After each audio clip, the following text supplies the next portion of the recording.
Welcome to Daily Success.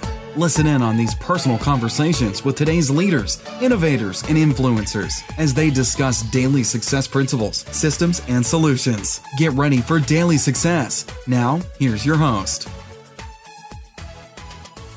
Hi, everyone. This is Tammy Patzer, and I'm really excited because I have met someone that everybody needs to know if you're interested in having daily success with your online presence, with your website, with your marketing. And it is Kimberly WEITKAMP. I hope I said your name right. I normally ask before I start, but I'm pretty sure I got it right because I've talked to you before. So I want to tell everybody a little bit more about you before we get into what your giveaway is, because what you're actually giving away is really cool because it's a 5-day challenge to better website conversions. So let me tell everybody about you first, Kimberly, just so that we all know that we're dealing with somebody who's like, let's say the real deal. It's funny because some of the language I use, like I might say, wow, that's neat. That dates me. But everything that you're doing it's a really phenomenal strategy that can help people to get exactly what they want, which is more clients, which equals more income. And so it's really important. So let me tell you a little bit more about Kimberly. She's a successful marketing strategist, podcaster, and conversion copywriter. Right there, conversion copywriter. Keep that in mind. Working with her clients, she noticed that people were struggling to create and understand the big picture in their marketing. So she developed the audience conversion method to help entrepreneurs draw in or magnetize the right people with the right message at the right time. So I think that's important right there. You've got to attract the right people with the right message at the right time. So it's not necessarily rocket science, but there is like a recipe to success.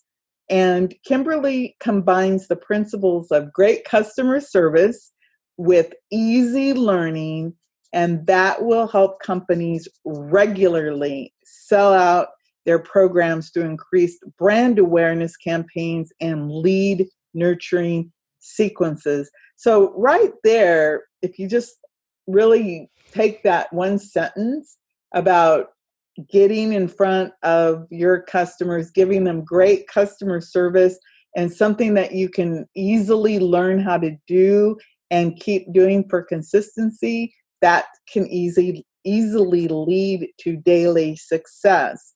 So she's helped several entrepreneurs and business owners around the globe create long-term customer relationships with the right audience. And I guess in today's terms, you would call that relationship marketing, but in old school language, it would just be called treat people the way you would like to be treated, and you'll get that reciprocal action back because people want to be treated right and be treated like humans. I think that's so important. So Kimberly helps you discover a new, more authentic approach to marketing that, of course, centers around loyal customers who will rave about your products. And when you have all the right pieces in place, then you can create those powerful relationships with your buyers that will go on and on and on for years and years. And that's really what we want. We want to be working with people who really love us and who love our services and our products. So welcome, Kimberly. I'm really excited for you to tell me more about how we can get better conversions. Well, thank you so much for inviting me back, Tammy. I'm really excited to be here and talk about conversions and marketing. It's one of my favorite things to talk about. Well, I want to take this time, and again, I invited you back because when we did our first interview, it was like, wow, this is really great value. And I wanted to be able to provide more people with your greatness. So I said, okay, she needs to be in the daily success giveaway because people can come in and they can get something of really good value just by showing up and asking, which I think is actually the beginning of that great customer relationship, provide value. So tell me more about the audience conversion method. What is it? Yeah, so basically, when I was working with clients, a lot of them would approach me with a single idea in their mind about what they wanted for their marketing. They would say, "Okay, I need a blog post, or I need an email, or I need a sign up form, that kind of a thing." And I would ask them about where the people they were trying to connect with, how they were going to interact with that piece of marketing. I would say, "Okay, where are they coming from? Where are they going to?"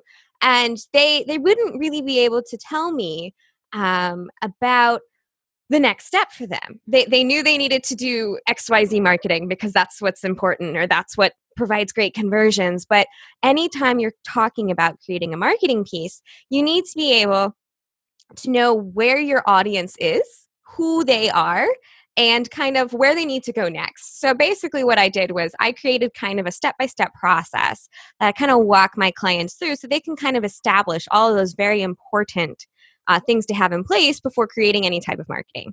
And the first step with the audience conversion method is, of course, to define your audience.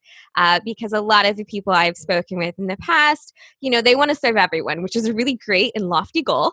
But when talking about marketing, especially in the days where all of us have Netflix or we have Pandora or Spotify, and we're really used to getting things that are personalized to us. So when you have really general marketing because you're trying to reach everyone, it doesn't provide as great of a customer experience. So the first step for the audience conversion method is to really define your audience and kind of really dig down and give an idea of to who those particular people are that you want to attract, which goes back to what you were talking about, which is making sure you have the right audience with the right message at the right time. So with your free gift, the giveaway, the 5-day challenge is figuring out your audience part of that challenge? So what I've done with the 5-day challenge is, figuring out your audience can be a very long and involved process because there's so many different moving parts and it depends on where you're coming from. There are plenty of people who already have a buyer persona and or an avatar, they have an idea of who their buyers are, but maybe they need to define it a little bit more. Or there are people who don't have anything like that at all. So what I've done with the 5-day challenge is I've just gone over the really top level. We talk about the big picture. So you have a website. Wonderful. And now we're going to look at what are the most common issues or obstacles I see on websites for people that they can really do really quickly. What can they change or what can they test really fast to see if it'll give them better conversions? And then, later you can dive into the audience. But the first day does kind of dive into a little bit about needing to know your audience because the first part of knowing your audience is making sure that the messaging that's on your website, of course, is going to match and let them know that they're in the right place. And that's day one. Day one kind of lays out how that happens and lays out, what you need to do, how to do it, and one quick step you can do to improve your website. That's really super because if anybody who's been around that you've seen the evolution of websites, and back in the day that they weren't that easy to make because you had to know code, HTML. I remember actually going and taking HTML coding classes Oh to my. make websites, and of course now things are simpler, but back in the day, I would say that most websites were just like a brochure. That's what they were. So what type of advice would you give someone that one thing that they could do like right now that would improve their website, bringing it up to standards of 2020? Absolutely. So the number one thing I would tell people to do is not to visit their website first, because so many of us are really, really close to what we do. We know everything about what we do. We know all of the tips, all of the tools, all of the tricks, that it's a little hard for us to explore what it's like for a new person to land on our website. So what I tell people to do is I say, okay, go to a competitor's website. They have a similar product or service to what you do. And you need to set a timer, and that timer is for 8 seconds, because online you have about 8 seconds to capture someone's attention. Now, notice I said capture, not sell. So basically, you just have 8 seconds to convince somebody they're in the right place. And then from there, you can buy some more time from them. So what I say is, okay, go to a competitor's website, set your timer for 8 seconds. And in 8 seconds, can you answer 3 important questions? Who they are, or who they serve, what do they do, and why should the reader stick around? So if you're a new person landing on that website, and can you answer those 3 questions? Because those are the 3 questions you need to answer within that 8-second period. So once you go to a competitor's website, now you're in the right mindset of, oh, I am not somebody who knows everything about this company. Then you can go to your own website and conduct the same test. That's a really good, simple test. And I think it's interesting. 8 seconds. It used to be, again, I've been around a little while, but I used to create videos and marketing. And if you remember, TV commercials were 30 seconds or a minute. And now I see a lot of little 15-second commercials, and they repeat them over and over and over again in a 2-minute block. So you'll see the same commercial, like, I don't know, 4 or 5 times within this period of time. But I think a goldfish has a longer attention span than an average human does now, right? That's correct. Goldfish has an attention span of 9 seconds, and humans online have about 8 seconds to capture their attention. But unlike goldfish, you can keep our attention for longer. It's just you have to be able to answer those kinds of questions and make sure people are in the right place to buy that extra attention.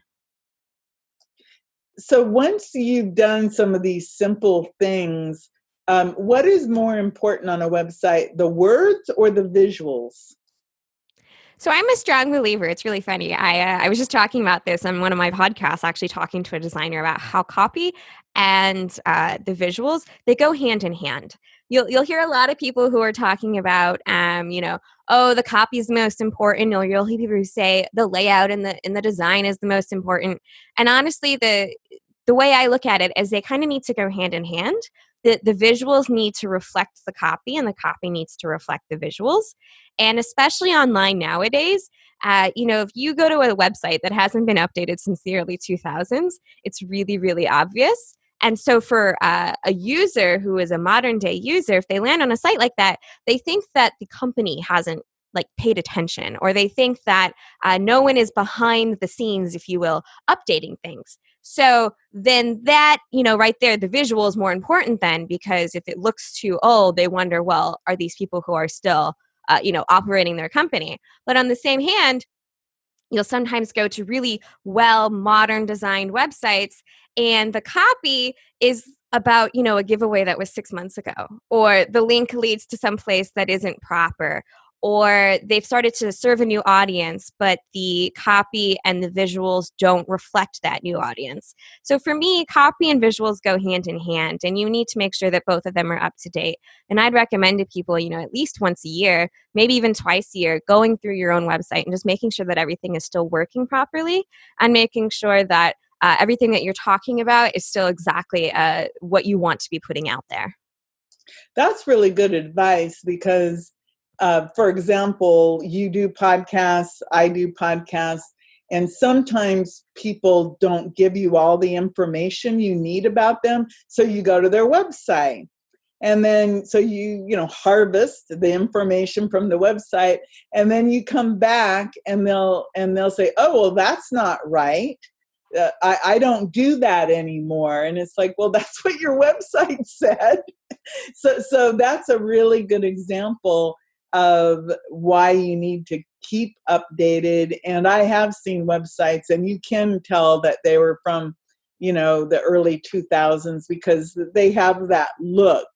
of being old, and it does make you wonder about, you know, does this person not care, or are they just too busy, or there's a lot of things, because that most people, they do have come up with, you know, whatever the scenario in their head is about what that might mean, and it might not really mean anything other than, oh, I'm not really focused on my website. That makes me ask the question, how important is your website, and what else is important? Because I know you focus on, you know, the audience conversion method, and our branding or our image, it goes beyond our website. It's our social media, it's our videos.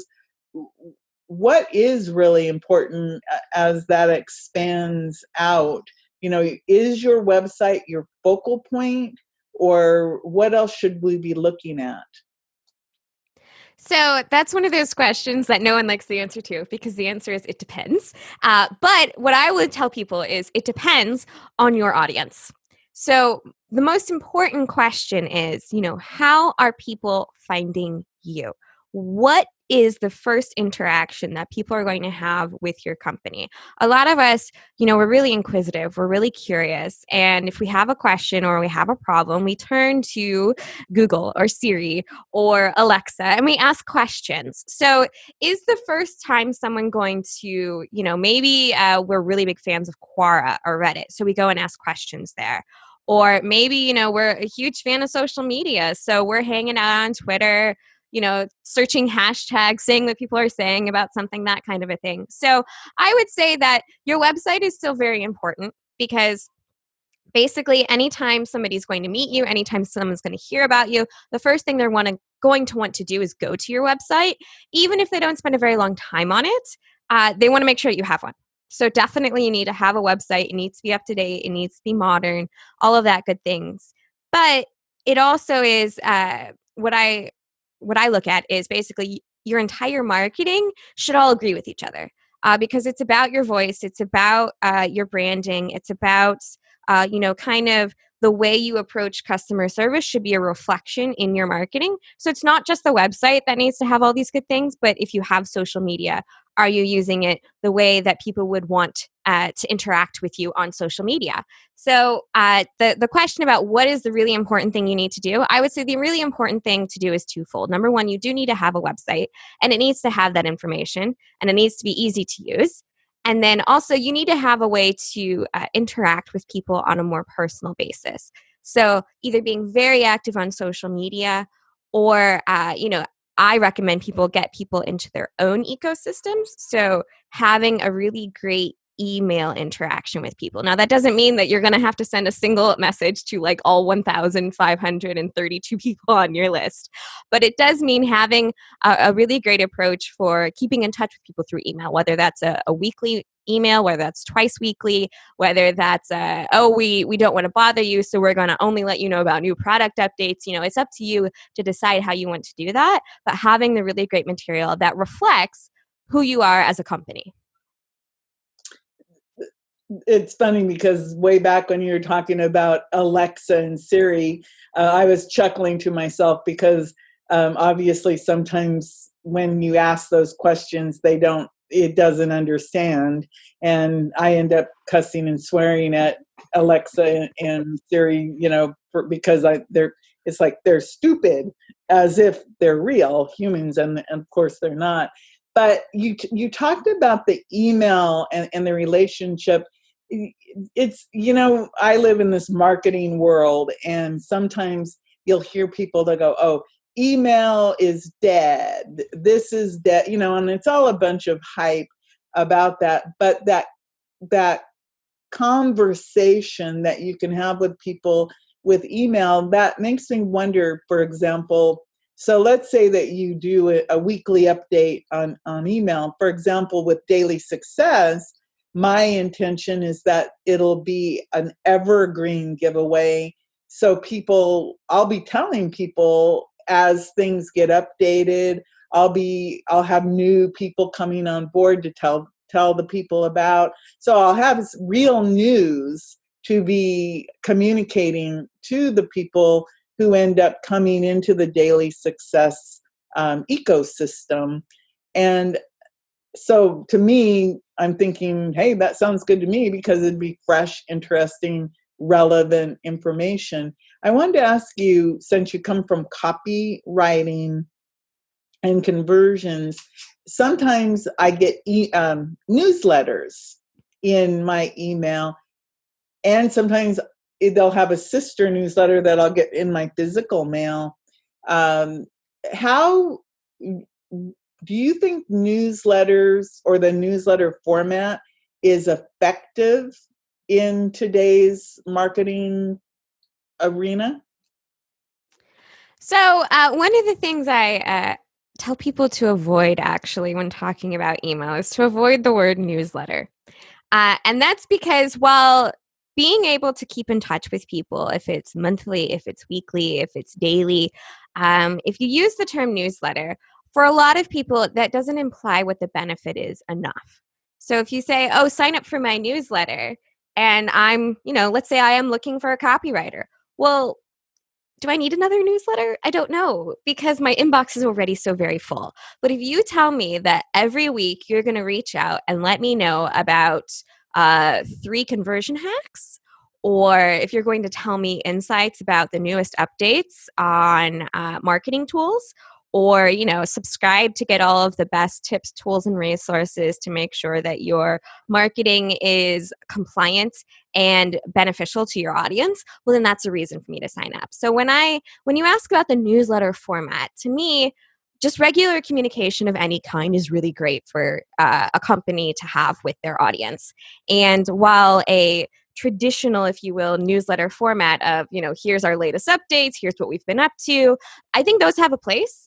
Some people really like to work with companies who have a particular type of company culture. So if you're able to give that information out, let people know that, yeah, you're actively working on the concerns they have, that's always useful. But it may be one of those things where once a month you send out the traditional newsletter, but the other 3 weeks of the month you're sending out content, or you're sending out insights, or you're sending out exactly what you promised them, which was why they signed up for your list in the first place, because they wanted information about something in particular. So for example, in my case, where I'm thinking that I want to update people and say, hey, we've got new giveaways, from these people, or maybe you missed this one. In your opinion, would you consider that valuable information to contact somebody and say, hey, we've got 3 new giveaways at Daily Success. This is what they are. Come check them out. I would definitely consider those useful and valuable as long as you, expand a little bit more. So yes, there's new giveaways, but then, give me a tease, give me a hint of why I should go check that one out. If you're struggling with, like you opened this episode. Like this one, it's like, hey, we've got the audience conversion method, and, maybe, for example, you have the opportunity to update your giveaway at any time. It could be, hey, Kimberly has a new audience conversion method hack, that you can get that's different than what you got the first time, something like that. I mean, I in my mind, I can see it would be like, I'd be really excited to get something like, oh my goodness, something's new. Because I like free stuff, but it has to be of value. It Absolutely. Can't be anything. But that brings me to the question about, how do I get more conversions from my email list? So the way to get more conversions from your email list, obviously, is for me, everything needs to have a plan. You need to have a plan set out on how you want to interact with people and what your ultimate goal is. So a lot of people, I'll talk with them and I'll say, okay, what's going to be a success? Oh, well, I have more conversions. And I say, okay, conversions for what? Or how do you want more conversions? Or what would a successful increase in your conversion look like? So it's setting really solid goals first. For a lot of people, they'll say something like, oh, I want to grow my email list. And I said, okay, so let's say you grow your email list. What is the purpose of that? Why do you want to grow your email list? well, then you have a next step and a next step and a next step. So it's always a mix between what are your goals, having a defined definition of the success for your goals, and then also being able to bring that really great customer service to your emails. So you'll hear the term a lot, know, like, and trust factor in marketing, which means basically that people need to know who you are. They have to like you and they have to trust you in order for them to buy from you. So for me, one of the best methods to do that is to, drop little interesting facts into your emails, also give a lot of value, and then kind of showcase what you've done in the past that showcases why people might want to take your advice over somebody else's. So it's a mix of, and it's also, providing that really great customer service experience, that really great customer experience, so that, those very first few emails that you send out, they are going to set the tone. So if somebody opens your first 3 and don't like them, they're not going to open the rest of them. They may not unsubscribe for a really long time because that's an extra step, but they may not like the rest of what you send. However, if those first 3 emails, really explain who you are, what you do, who you serve, how you've helped people in the past, the values and the ideals of your company, and also gave really great information, well, then every time an email from you lands in my inbox, I want to open it. All of that's really good advice. It's interesting because there's certain emails like a tip of the week or a video of the week. It's interesting because what always gets me is you get it only once a week, but because time goes by so fast, you notice it when it comes in. And if I think it's valuable, I actually do open it up and I read the whole thing, or I watch the video and I interact with the, I'll go to the website. So everything you're saying makes perfect sense. And in my mind, I'm actually imagining the people who are doing that effectively because I'm keeping, I actually open their emails and I interact. And then there's people that they bombard you with, I don't know. So I've had some where I was getting 5 emails a day, trying to sell me something. And I didn't really want to unsubscribe, but I did use one of those tools where I don't know what it does, but it makes them disappear. so that I didn't really unsubscribe, but I'm not seeing it because I don't know, sometimes you don't want to hurt that person's feelings. So you just do something or ignore it. I ignore a lot of stuff, but I'm probably an exception because I subscribe a lot because I'm interested in seeing how other people market. So I like to look at that. So with what you're doing, again, the 5-day challenge, what's the end result for them when they take the 5-day challenge for your audience conversion method? What is going to happen for them at the end of that 5 days that will show them that, whoa, I really made a good decision to participate? Yeah, definitely. So what's going to happen at the end of 5 days? It's actually going to happen at the end of each day. So each day is a step-by-step plan on something you can test for your website. And I use the word test because everyone's audience is different. So what works for one person's audience may or may not work for your audience. So what I've done is I've gathered 5 really common areas and obstacles I see on websites today.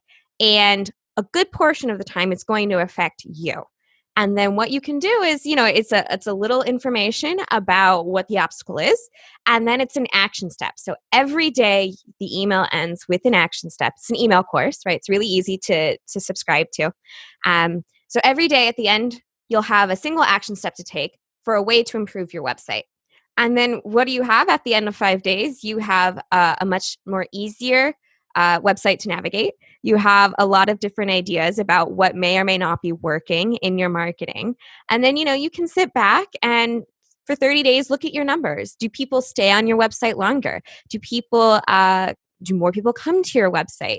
Are you getting more people into your email list? Are you getting more interaction with your audience? All of those types of things. So at the end of each day, you'll have a single action step, and it's something really fast, because what I've noticed is, a lot of us hear about a new marketing initiative and we're really super excited about it because it has so much potential. But if it takes 4 hours to set up, well, then suddenly our enthusiasm goes a little bit downhill because we don't have that kind of time. So what I've set out to do with the 5-day challenge is to create something that people can do within 10 minutes or less every day that can make a huge impact or a huge change to what they have out there already. And it's a first step, right? It's not going to be a complete remodel of your website, because that's going to take more than 10 minutes a day. But it is something actionable that you can do every day, because people like to have a plan. They like to have a goal, and I've created a few for them.